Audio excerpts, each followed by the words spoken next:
Mercredi 1er juin, bienvenue dans le Flash Info. Merci de nous suivre sur RTI 1. Le président ghanéen est arrivé ce matin dans la capitale économique ivoirienne. C'est une visite officielle de 2 jours sur invitation de son homologue ivoirien Alassane Ouattara, qui l'a accueilli à l'aéroport Félix Houphouët-Boigny d'Abidjan. La Côte d'Ivoire et le Ghana entretiennent des relations diplomatiques depuis les premières années de leur indépendance et c'est la 3e visite d'État en Côte d'Ivoire depuis son accession au pouvoir du chef de l'État ghanéen. 2e jour du Discope Abidjan ce mercredi. 2 principales activités au menu, un panel sur le contenu des programmes télé et une plateforme pour jeunes producteurs. Ils vont proposer leur projet à un jury qui va déterminer le meilleur, une occasion aussi de rencontrer de potentiels acheteurs. 2e jour du procès de l'ex-première dame de Côte d'Ivoire, Simone Gbagbo, comparée à nouveau devant la cour d'assises d'Abidjan. Déjà condamnée à 20 ans de prison pour atteinte à la sûreté de l'État, elle est poursuivie cette fois pour crimes contre l'humanité et crimes de guerre. Simone Gbagbo a pris la parole pendant près de 2 heures de temps aujourd'hui. Elle est revenue point par point sur l'acte d'accusation comme lors de son premier procès d'assises. L'expert indépendant de l'ONU sur la situation des droits de l'homme en Côte d'Ivoire s'est rendu dans les locaux de la CNDHCI, la Commission nationale des droits de l'homme. Il est allé s'informer de l'évolution de la situation des droits de l'homme en Côte d'Ivoire. Serge Colère.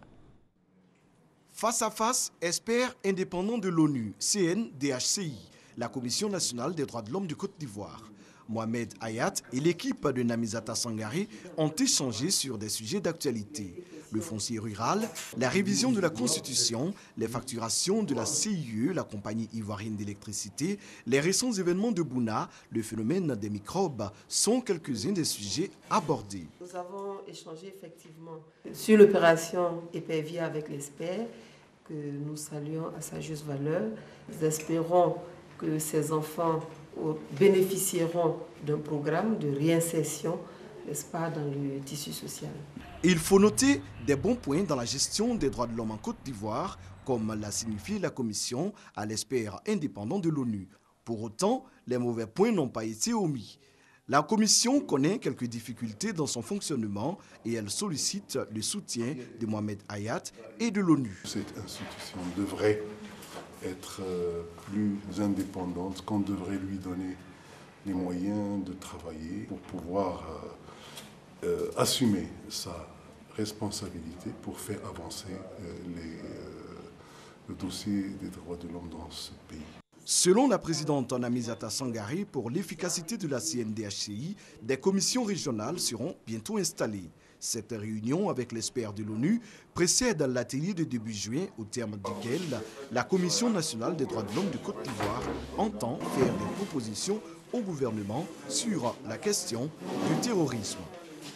Dans l'actualité sur le continent, le nord du Mali a été visé cette nuit par une double attaque contre la présence internationale dans la ville de Gao. Au moins un casque bleu de nationalité chinoise a perdu la vie, ainsi qu'un expatrié et 2 Maliens.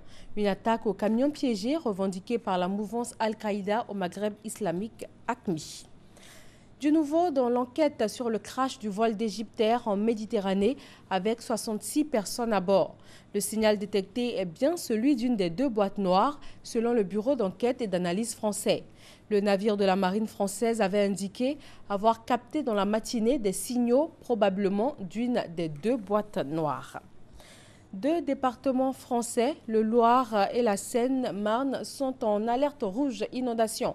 En cause, une crue exceptionnelle due aux fortes pluies qui se sont abattues sur le pays ces 3 derniers jours. Selon Météo France, ces 72 heures de pluie équivalent à 20 jours de précipitations. Des centaines de partisans du pouvoir ont défilé dimanche à Caracas pour soutenir le président vénézuélien. Nicolás Maduro est confronté à un vaste mouvement de contestation dans l'ensemble du pays. Depuis plusieurs semaines, l'insécurité et la détérioration de la situation économique ont fait monter la grogne sociale dans le pays. Merci à tous de nous suivre sur RTI 1. Retrouvez David Mobio à 20 h pour le journal.